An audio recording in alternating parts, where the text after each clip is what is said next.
এখন দেখবো 165।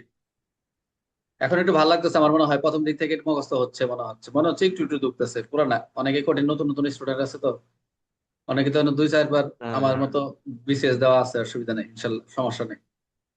আচ্ছা, আহ তারপরে 165। 165 মনোযোগ দেন, খুব সুন্দর। 165, 165 ফৌজদারি কার্যবিধি খুব সুন্দর। তারপরে সাক্ষ্য আইন 165 সুন্দর, এই বড় বড় ধারার। তারপরে 165 পিআরবি খুব সুন্দর, সবই 165 সব জায়গায় খেলে খুব সুন্দর, কিন্তু এখানে যে ভেজাল।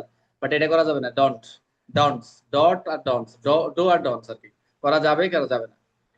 আচ্ছা, 165 সরকারি কর্মচারী কর্তৃক মূল্যবান জিনিসপত্র। দেখেন সরকারি কর্মচারী কয়টা পাইলাম, 161, 161 পাইছি, কিন্তু ফৌজদারি কার্য 161 তো জানেন যে লিপিবদ্ধ করেন, 161 লিপিবদ্ধ করেন, তাই না? সাক্ষী লিপিবদ্ধ করেন। আর এখানে 161 ঘুষ দিলে খবর আচ্ছা। আছে। সাক্ষীর কাছে যদি ঘুষ নেন, সাক্ষীর কাছে ওটা নেন নাকি? সাক্ষী বেশি লাগে ভাড়াটা। বুঝলাম। সাক্ষীর ঘুষ নিতে হয় না, মাঝে মাঝে সাক্ষীর টাকা দিয়ে পাঠাইতো, যা তুই তোর পায়ে ধরে তুই যা একটু সাক্ষীরা দে রে। হ্যাঁ, কারণ কি, হুম। কারণ হচ্ছে ট্যাকিং গ্রেটিফিকেশন আগে করে রাখছেন, তার তো টাকা দেওয়াই লাগবে। Something is wrong. তাহলে 165, তাহলে 160 সরকারি কর্মচারী, আমরা দেখলাম 164, আর এখন 165 আসলাম। তাহলে সরকারি কর্মচারী কর্তৃক মূল্যবান জিনিসপত্র গ্রহণ, মূল্যবান ওই দেখাইছি খুব সুন্দর, মূল্যবান জিনিসপত্র দেখছেন তো, দেখাবার একবার দেখতে চান আপনারা, এই যে কত সুন্দর দেখেন। এরকম পাইলে তো হীরা হীরা মানিক টানিক কেউ পাইছেন নাকি, এরকম টাকা বস্তা টস্তা? এরকম বাইকে সবার জীবনে একদম একবার করে খুলবে। আর ওরকম ওরকম মনে করেন যে আপনার জেলের বাইরেও ভিতরে আপনি শুয়ে শুয়ে দেখবেন যে আমি জেলের ভিতরে টাইম পাস পাস হচ্ছে না, এরকম যদি হয় আর কি। হুন্ডি মন্ডি বা এরকম বাস পায়ে গেছেন, ইনশাল্লাহ আল্লাহ মাফ করুক, সকলকে হেফাজত করুক এ থাকে। আইন পড়তেছি, আইন জানি, আইন মানি, আইনের সঠিক যাতে অ্যাপ্লাই, সকলকে তৌফিক দান করুক, আমিন। তাহলে সরকারি কর্মচারী কর্তৃক মূল্যবান জিনিসপত্র গ্রহণ, আমার কাছে ভালো লাগে এই চ্যাপ্টারটা পড়াইতে, বাট নিজেই। আচ্ছা ঠিক আছে, তাহলে মূল বিষয়বস্তুটা কি? মূল বিষয়বস্তু হচ্ছে কোন সরকারি কর্মচারী তার দায়িত্ব, তার রেসপন্সিবিলিটি অন ডিউটি, কার্যক্ষেত্রে তার যে কার্যক্রম সঙ্গে সম্পর্কিত কোনো ব্যক্তি তার কোনো পার্সন, কোনো ইনস্টিটিউশনের কাছ থেকে কোনো মূল্যবান জিনিসপত্র গ্রহণ করলো, সেটা পরোক্ষ ঘুষের সমতুল্য হবে, সেটা পরোক্ষ ঘুষের সমতুল্য হবে।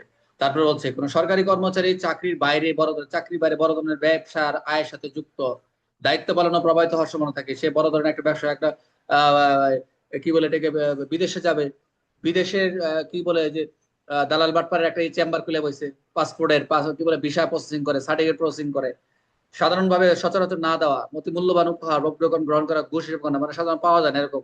একটা বড় গরিব আছে 1 লাখ টাকা দেবে, বেতন মাইনে 20,000, 1 লাখ টাকা দেবে, গরিব পেয়ে গেছি।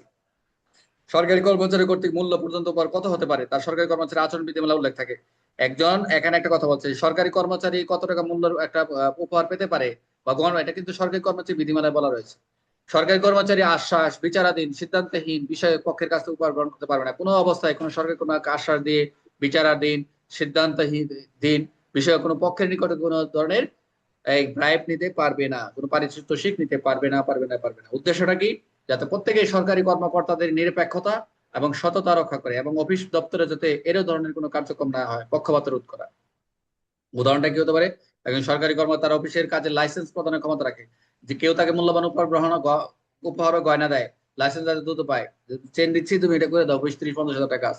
একজন সরকারি কর্মকর্তা বড় ব্যবসায় অংশগ্রহণ করলো, অফিসের কাজে তার পক্ষপাত প্রভাব তৈরি হতে পারে। অফিসের সিদ্ধান্তে প্রভাবশালী ব্যক্তি যদি জিনিসপত্র উপহার দিয়ে কর্মকর্তা প্রভাবিত করে, তাহলে 100 তার অধীনে প্রভাব হবে।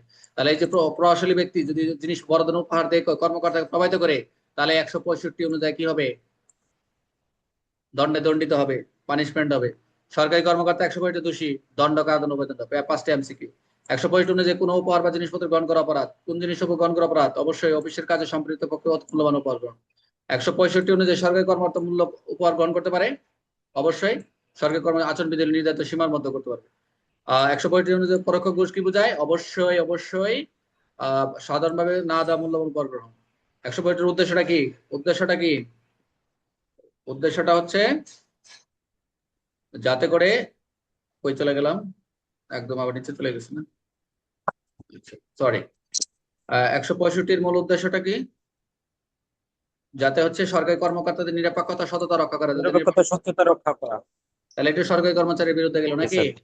বড় উপহার 165 দেখে বুঝবেন যে